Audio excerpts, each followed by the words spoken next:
ذلك الكتاب لا ريب فيه هدى للمتقين۔ بسم اللہ الرحمن الرحیم، الحمد للہ رب العالمین، والصلاة والسلام علی خاتم النبیین محمد وآلہ وصحبہ اجمعین، اما بعد۔ آج کی نشست میں ہم سورہ قاف سے سورۃ الحدید تک جو صورتیں ہیں ان کے بعض اہم مطالب کا مطالعہ کریں گے۔ یہ قرآن مجید کی صورتوں کا آخری گروپ ہے اور ان میں انذار کے پہلو سے قیامت کا ذکر، قیامت کے مختلف احوال کا ذکر، مختلف مناظر کا ذکر، اور کیسے اپنے انجام کے لحاظ سے لوگ مختلف گروہوں میں تقسیم ہوں گے، جنت کے مناظر کا ذکر ہے، دوزخ کے مناظر کا ذکر ہے۔ تو یہ قرآن کے اس آخری گروپ کے موضوع پر اور اس کے مضامین پر یہ پہلو غالب ہے۔ سورہ قاف میں اللہ تبارک و تعالیٰ نے ایک خاص مضمون یہ بیان کیا ہے کہ انسان چونکہ اس دنیا میں آزمائش کی زندگی گزار رہا ہے اور اس کے ایک ایک عمل پر اس کو جواب دہی کرنی ہے، تو اللہ تعالیٰ نے انسان کے اعمال کو، اس کے ایک ایک عمل کو ریکارڈ کرنے اور محفوظ کرنے کا بھی ایک پورا نظام اپنے فرشتوں کے ذریعے سے بنا رکھا ہے۔ تو آیت نمبر 16 سے لے کر آیت نمبر 29 تک یہ ذکر ہے۔ فرمایا وَلَقَدْ خَلَقْنَا الْإِنسَانَ وَنَعْلَمُ مَا تُوَسْوِسُ بِهِ نَفْسُهُ وَنَحْنُ أَقْرَبُ إِلَيْهِ مِنْ حَبْلِ الْوَرِيدِ۔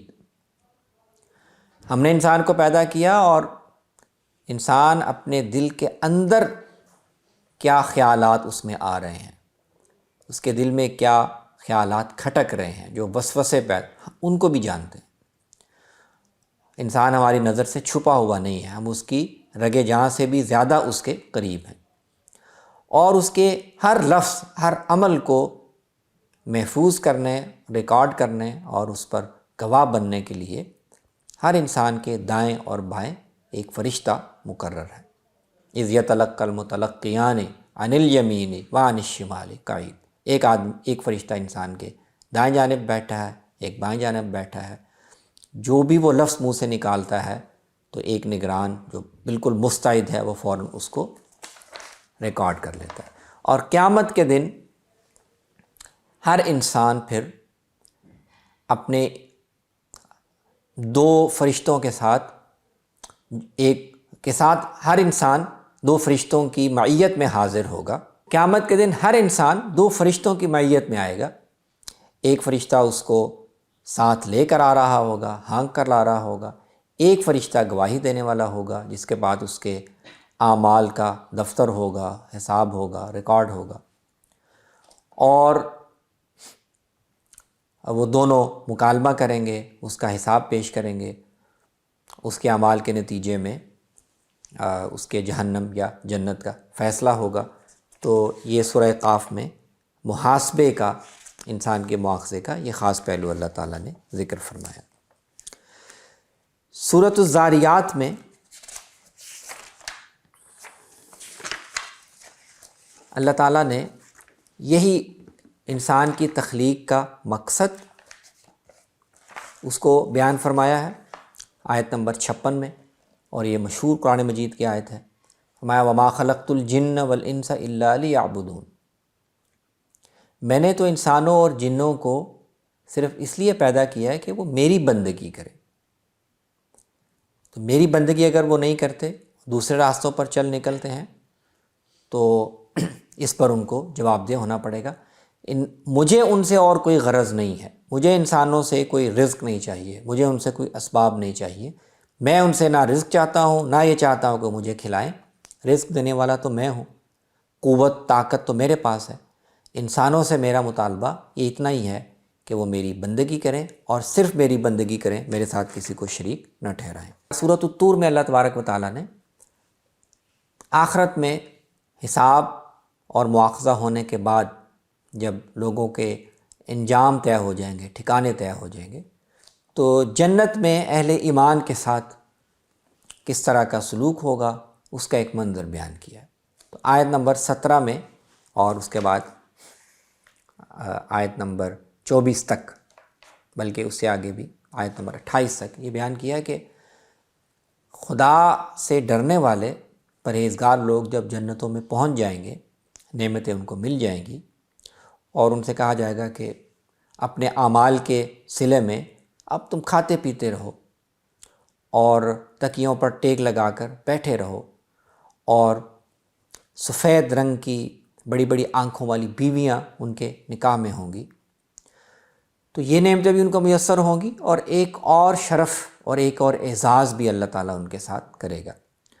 مانا کہ جو لوگ مومن ہوں اور ان کی اولاد میں، ان کی ذریت میں بھی لوگ صاحب ایمان ہوں، اور وہ اپنے عمل کے لحاظ سے کسی نچلے درجے میں ہوں، تو اللہ تعالیٰ اس رشتے اور اس تعلق کی بدولت ان کی اولاد کو بھی، ان کی ذریت کو بھی انہی کے درجے میں پہنچا دے گا۔ الحقنا بہم ذریتہم، تو جو اونچے درجے میں ہوں گے ان کے عمل کم کر کے ان کو نچلے درجے میں نہیں لے جایا جائے گا، جو نچلے درجے میں ہوں گے ان کو اس تعلق اور اس نسبت کی برکت سے ان کا درجہ بلند کر دیا جائے گا، اور ان کو میوے ملیں گے، گوشت ملے گا، جس قسم کا بھی گوشت وہ کھانا چاہیں گے وہ ان کو ملے گا۔ آپس میں ایک دوسرے کو وہ فراخ دلی کے ساتھ مشروبات کے پیالے پیش کریں گے، اس مشروب کو پینے سے کسی قسم کے انسان کے دماغ پر کوئی اثر نہیں ہوگا۔ نوجوان لڑکے ان کی خدمت کے لیے آتے جاتے ہوں گے، اور ایک دوسرے سے وہ اس اعزاز و اکرام پر اظہار مسرت بھی کریں گے۔ ایک دوسرے سے کہیں گے کہ بھائی دنیا میں ہم تو بہت خوف زدہ تھے، بہت ڈر رہے تھے، پتہ نہیں کیا انجام ہوگا، ہمارے ساتھ کیا ہوگا، لیکن اللہ تعالیٰ نے آج ہم پر احسان کیا، ہمیں دوزخ کی آگ سے بچایا۔ ہم اس سے پہلے اس کو پکارتے تھے، اس نے ہماری بات سنی، بے شک وہ اپنے وعدوں کو پورا کرنے والا ہے، بے شک وہ انسانوں پر بڑا شفیق اور مہربان ہے۔ اس کے بعد سورۃ الرحمن میں بھی اللہ تبارک و تعالیٰ نے یہی جنت کے مناظر خاص طور پر ذکر کیے ہیں، اور آیت نمبر 46 سے سورت کے آخر تک وہ لوگ جو خدا خوفی کی وجہ سے، خدا سے ڈرنے کی وجہ سے جنت میں پہنچیں گے، تو ان کے ساتھ کیسے کس نوعیت کے انعامات اکرامات ہوں گے، تو فرمایا وَلِمَنْ خَافَ مَقَامَ رَبِّهِ جَنَّتَانِ۔ تو اس پورے سلسلہ بیان میں اللہ تعالیٰ نے 4 طرح کے باغوں کا ذکر کیا ہے۔ جو لوگ دنیا میں ڈرتے رہے اس سے کہ ہمیں خدا کے حضور میں پیش ہونا ہے، وہ جب امتحان میں کامیاب ہو کر پہنچیں گے تو ان کے لیے 2 باغ ہم نے بنا کر رکھے ہیں۔ پھر ان 2 باغوں کی صفات بیان کی ہیں۔ وہاں پر بہت سی شاخیں ہوں گی، وہاں پر چشمے بہہ رہے ہوں گے، ہر پھل کے، ہر میوے کے 2 قسمیں ہوں گی، اور وہ وہاں پر ریشم کے بنے ہوئے بچھونوں پر ٹیک لگا کر بیٹھے ہوں گے۔ جنت کے پھل بالکل ان کی رسائی کے اندر ہوں گے۔ وہاں پر بڑی باحیا اور پاکیزہ بیویاں ان کے نکاح میں ہوں گی۔ تو ان 2 باغوں کا ذکر کیا۔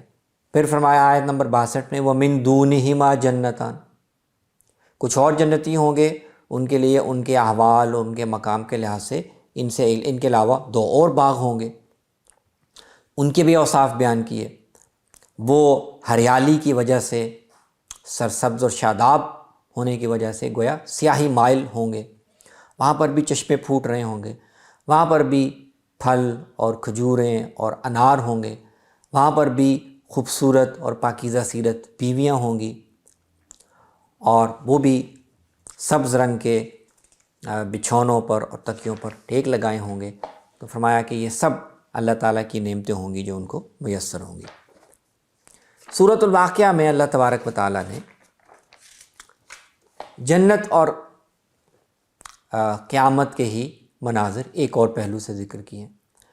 یہاں پر فرمایا آیت نمبر 7 میں کہ جب قیامت برپا ہو جائے گی، اور جب یہ زمین کا سارا نظام درہم برہم ہو جائے گا، پہاڑ اڑ جائیں گے، اور حشر کا میدان برپا ہو جائے گا، تو انسانوں کو ان کے اعمال کے لحاظ سے 3 گروہوں میں تقسیم کیا جائے گا۔ وَكُنْتُمْ أَزْوَاجًا ثَلَاثَةً۔ تو آگے ان 3 گروہوں کی تفصیل ہے۔ ما فاصحاب المیمنۃ ما اصحاب المیمنہ واصحاب المشأمۃ ما اصحاب المشأمہ۔ بنیادی طور پر تو انسان دو حصوں میں تقسیم ہوں گے، ایک برکت والے ہوں گے، ایک بدبختی والے ہوں گے۔ کامیاب اور کامران لوگ برکت والے ہوں گے، ناکام اور نامراد لوگ نحوست اور بدبختی والے ہوں گے۔ لیکن انسانوں میں تین گروہ بن جائیں گے۔ سب سے پہلا گروہ ہوگا السابقون السابقون کا، ایمان اور عمل میں وہ لوگ جو سب سے آگے بڑھ گئے، جنہوں نے ایمان لانے میں بھی سبقت اختیار کی، نیک عمل کرنے میں بھی سبقت اختیار کی، اور نیکیوں کا اتنا انبار جمع کر لیا کہ ان کا درجہ الگ، ان کا ایک امتیازی درجہ ہوگا۔ اولئک المقربون، میں یہ جنت میں جانے والے، یہ سب سے پہلا طبقہ ہوگا، یہ جنات النعیم میں ہوں گے۔ اور یہ لوگ انسانوں کی تاریخ میں پہلے دور میں بہت رہے ہیں، آخری دور میں بھی کچھ لوگ اس معیار پر پورے اتریں گے۔ تو آگے ان کو جو نعمتیں میسر ہوں گی ان کا ذکر کیا، وہ بڑے ترتیب سے رکھے ہوئے بچھونوں پر بیٹھے ہوں گے، ہمیشہ نوجوان رہنے والے خادم ان کے پاس خدمت کے لیے آتے رہیں گے، وہ ان کو ہر سائز کے، ہر حجم کے برتن اور پیالوں اور گلاسوں میں مشروبات پیش کریں گے، ان کی پسند کے میوے ان کو ملیں گے، ان کی پسند کے پرندوں کے گوشت ان کو کھانے کے لیے ملیں گے، بڑی بڑی آنکھوں والی سفید رنگ کی عورتیں اور بیویاں وہ ان کے ہمراہ ہوں گی۔ تو ایک گروہ یہ ہوگا۔ دوسرا گروہ ہوگا اصحاب الیمین، دائیں جانب والے۔ یہ بھی اللہ کے نیک اور مقرب بندے ہوں گے، ان کو بھی بہت سی نعمتیں ملیں گی۔ یہ جن باغات میں اور جن ٹھکانوں میں رہ رہے ہوں گے، وہاں پر بیری کے درخت ہوں گے، کیلوں کے درخت ہوں گے، وہاں پر لمبے لمبے سایہ دار درخت ہوں گے، وہاں پر بہتے ہوئے پانی ہوں گے، بے انتہا بے تحاشا پھل ہوگا، بڑی اونچی جگہوں پر بچھائے ہوئے بستر اور ٹھکانے ہوں گے، ان کی خدمت اور ان کی رفاقت کے لیے بھی بیویاں ہوں گی جو ان کی ہم عمر ہوں گی، بہت ہی خوبصورت ہوں گی۔ تو یہ بھی ایک طبقہ ہوگا اصحاب الیمین کا، اور یہ لوگ انسانوں میں پہلے دور میں بھی بہت بڑی تعداد میں ہیں، آخری دور میں بھی بہت بڑی تعداد میں ہوں گے۔ پھر ایک تیسرا گروہ یہ ناکام لوگوں کا ہوگا، یہ اصحاب الشمال، بائیں جانب والے۔ یہ وہ لوگ ہوں گے جو ایمان اور عمل میں کوئی ایسا استحقاق نہ پیدا کر سکے، تو یہ لوگ دھوئیں میں کھولتے ہوئے پانی میں ایک بہت ہی گرم قسم کے سائے میں ہوں گے، اور دنیا میں ان کو اللہ نے نعمتیں دی تھی، لیکن وہ نعمتیں پا کر یہ سرکش ہو گئے، قیامت کے منکر ہو گئے، اللہ کے سامنے پیش ہونے سے ہی انہوں نے انکار کر دیا، اور کہتے تھے کہ کیا جب ہم مر جائیں گے، اذا متنا وکننا ترابا وعظاما ائنا لمبعوثون، کیا جب ہم مر جائیں گے اور مٹی میں مل جائیں گے، ہڈیاں بن جائیں گے، تو کیا اس کے بعد ہمیں دوبارہ زندہ کیا جائے گا؟